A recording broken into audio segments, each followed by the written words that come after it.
Welcome to Off the Sacred podcast. This is your host Wondesen.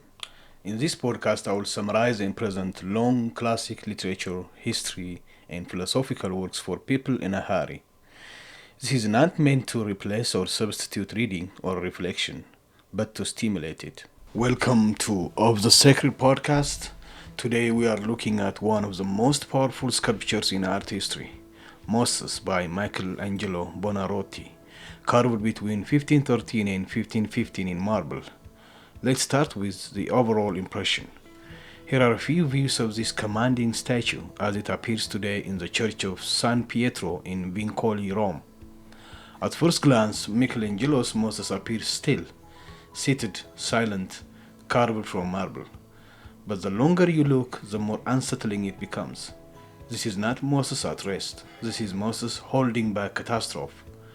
Michelangelo captures a single explosive moment, the instant before action, when restraint is more powerful than violence.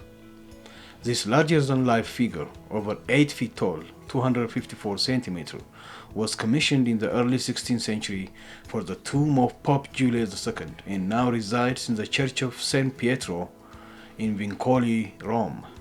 Michelangelo was already famous for his mastery of the human form. Yet with Moses, he attempts something more difficult than beauty. He sculpts moral tension.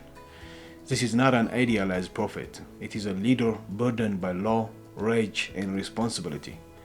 Michelangelo does not show Moses receiving the Ten Commandments, nor does he show Moses smashing them. He shows the moment between. According to the biblical narrative, Moses descends Mount Sinai and sees the Israelites worshipping the golden calf. This Moses has just witnessed betrayal. His body is twisted, one foot is pulled back, his muscles are tense. He is deciding whether to unleash judgment or master himself. Look at Moses' hands. One grips the tablet of the law, the other presses into his beard, an ancient gesture of restraint. Michelangelo suggests something radical. True authority is not the ability to destroy, but the ability not to. Moses is powerful enough to shatter everything. Instead, he pauses. This sculpture is not about anger, it's about discipline. One of the most discussed features of this sculpture is Moses' horns.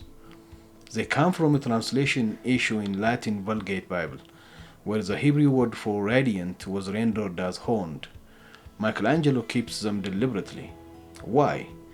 Because they symbolize not monstrosity, but divine otherness. This Moses is not fully comfortable among men. He has been changed by encounter with the divine. Holiness, Michelangelo suggests, is unsettling. What makes this sculpture extraordinary is its psychology. Moses' eyes are alert, almost suspicious. His beard flows like a storm held in place. Every muscle suggests motion, yet nothing moves. Michelangelo turns stone into inner conflict. This is a man who knows the law, loves his people, and feels the weight of leadership. And leadership here looks heavy. Michelangelo's Moses is timeless because it speaks to a universal problem. What do we do when we are right, but furious? When we hold truth, but are tempted to use it violently? The sculpture answers quietly. Power without restraint destroys both leader and people. This Moses does not preach, he waits. He reminds us that the most decisive moments in life are often invisible. Moments when destruction is possible, but wisdom chooses restraint. Michelangelo carved not just a prophet, but the eternal struggle between rage and responsibility. And that struggle remains sacred. You have been listening to Of the Sacred podcast. If this reflection spoke to you, subscribe to Of the Sacred podcast for concise insights into classic literature, art, philosophy, and sacred questions for people in a hurry. Your support keeps these conversations alive. Thank you.